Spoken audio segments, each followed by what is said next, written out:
98º dia deste nosso propósito, Atos dos Apóstolos, capítulo de número 9, vai começar falando do versículo 1 até o versículo de número 19, da conversão de um homem chamado Saulo de Tarso. Ele estava com carta dos principais sacerdotes para ir até a cidade de Damasco e prender todos os que seguiam o caminho de Jesus Cristo. Porém, no caminho, Jesus aparece para ele, uma grande luz o envolve, ele cai da sua montaria e então ele se acha cego. Então, de repente, ele ouve uma voz no meio daquele clarão, dizendo para ele: Saulo, Saulo, por que você me persegue? Duro é para ti recalcitrar contra os aguilhões. Para vocês entenderem essa parte aqui de recalcitrar contra os aguilhões, aguilhão era uma peça de madeira com uma ponta de ferro que era usada para espetar o gado quando ele estava indo para uma direção contrária, para levá-lo então em direção ao caminho certo. Então Jesus estava falando para ele: duro é para você resistir à minha vontade e ir contra aquilo que eu tenho realmente para a sua vida. Então ele fala para Paulo ir até a cidade, ir até a rua chamada direita, que na casa de Judas ele ia ficar lá. Então Deus aparece para um servo chamado Ananias e fala: vai até a casa de Judas, a rua direita, que tem um homem de Tarso chamado Saulo que está orando. E em visão ele via que um homem chamado Ananias chegava e punha as mãos sobre ele, orava e ele recuperava a visão. Então Ananias fala para o Senhor: mas Senhor, eu tenho ouvido muito falar a respeito desse homem e de como ele tem sido danoso à igreja do Senhor e como ele veio até a cidade aqui para levar preso todos os que proclamam o nome do Senhor. E ele fala: vai, porque ele é para mim um vaso escolhido e eu mostrarei o quanto ele há de padecer pelo meu nome.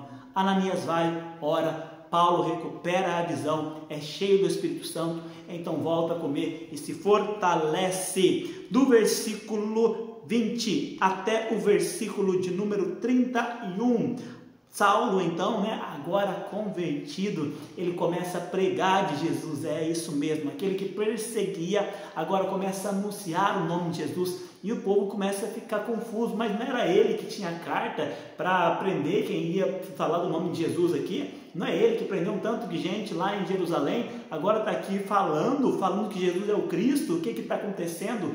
E os judeus então procuravam matá-lo por causa disso, mas ele ficou sabendo dos planos. Então alguns dos discípulos pegaram e desceram ele à noite pela muralha para que ele escapasse da morte. Depois disso, então, ele foi até Jerusalém, até os discípulos em Jerusalém, tentou se aproximar deles, mas eles ficaram ressabiados, ficaram com medo, falaram assim: mas peraí, acho que esse rapaz está tentando alguma coisa, está tentando algum jeito de se infiltrar, porque ontem mesmo ele estava perseguindo. Porém, Barnabé se aproximou de Saulo e trouxe ele na presença dos discípulos, e ele ficou ali com eles, então, pregando e anunciando a palavra do Senhor. Depois ele foi para Cesareia e depois então para Tarso. E a igreja passava por um período de paz em toda a Judéia, Galiléia e Samaria.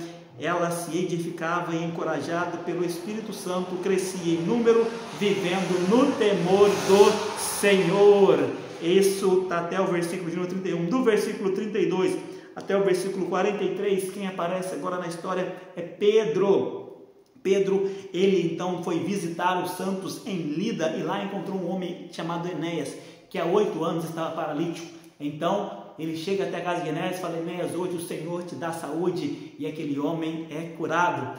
Na cidade de Jope havia uma mulher chamada Dorcas, que era muito querida pelo povo, e ela morreu.